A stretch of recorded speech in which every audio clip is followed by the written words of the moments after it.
आप सबको मैं थैंक यू बोलने आया हूँ।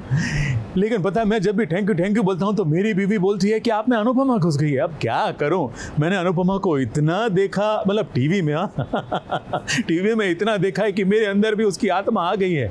वैसे मुझे ना मेरी जीत बिल्कुल अनुज जैसी लग रही है, क्योंकि अनुज को भी वनराज ने बोला था, जैसे हमारे प्रतिद्वंदियों ने बोला था कि आप नहीं जीतोगे, आप हमारे एरिया में आ भी नहीं पाओगे। हम भी जीत गए और आ भी गए, वैसे ही अनुज भी जीत गया।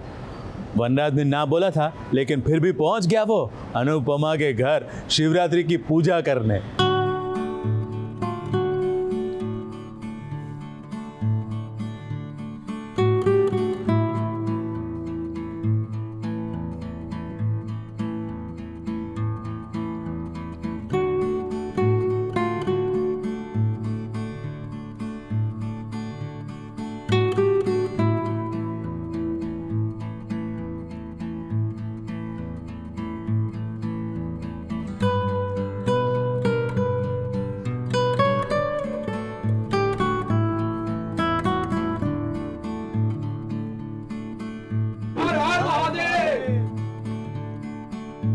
महाकाल के भक्त हैं वनराज शाह।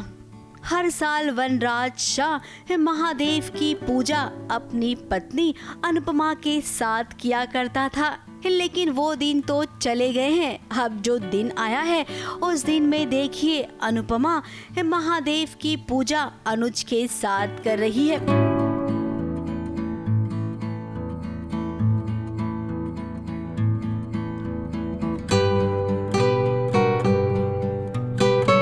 वनराज का घर और पूजा के मौके पर अनुपमा के साथ अनुज आ गया है। ये बात भला वनराज को कहां से हजम होगी। उसने घर वालों के सामने अनुज को बातें भी सुना दी। ये मेरी पूजा है। ये तो भोलेनाथ की पूजा है और भोलेनाथ की पूजा में कोई भी आ सकता है। लेकिन तब जब वो पूजा मंदिर में, अगर कोई राह चलता किसी के घर की पूजा में घुसा है तो उसे निकाल के बाहर निकाल सकता। बिल्कुल। अनुपमा की आरती के वक्त एक हाथ आता है जो उसे सपोर्ट करता है आरती करते हुए। आप सब जानते हो वो हाथ किसका होगा। अनुज आता है और कुछ बिजनेस के सिलसिले में उन दोनों के बीच में नोक-झोंक होती है। तो बस ऐसे ही ड्रामा चलता रहेगा। अब अनुज भी सुनने वालों में से कहाँ है। उसने तो कह दिया कि उसे बापूजी ने इनवाइट किया। अब बापूजी का नाम जहाँ पर आता है ना, तो वनराज वैसे ही कुछ नहीं बोल पाता है। मेहमान बापूजी ने ही बुलाया है मुझे वनराज। तो वो कुछ नहीं कर पाया आगे।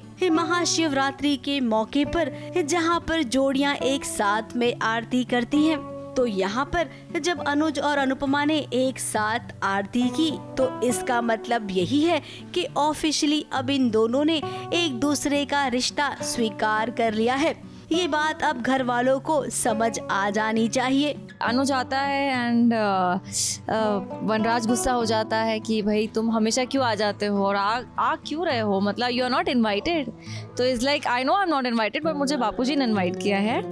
तो उसी इसमें उनकी झगड़ा बहस चालू हो जाती है और दे स्टार्ट आर्ग्यूइंग। लेकिन जो समझना ही नहीं चाहे उनके लिए भला क्या रास्ता अपनाया जाए। महाशिवरात्रि के इस दिन भूचाल भी आने वाला है, जब वनराज को पता चलेगा कि जिस प्रोजेक्ट के लिए वो इतनी मेहनत कर रहा था वो प्रोजेक्ट अब अनुज कापड़िया को मिल गया। बाप रे बाप, अब तो शुरू होगा असली वाला तांडव।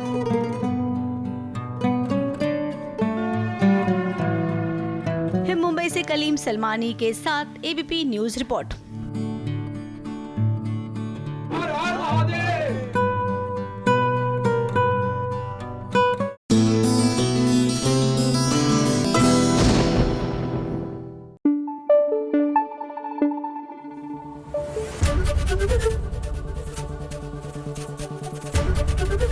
एबीपी न्यूज आपको रखे आगे।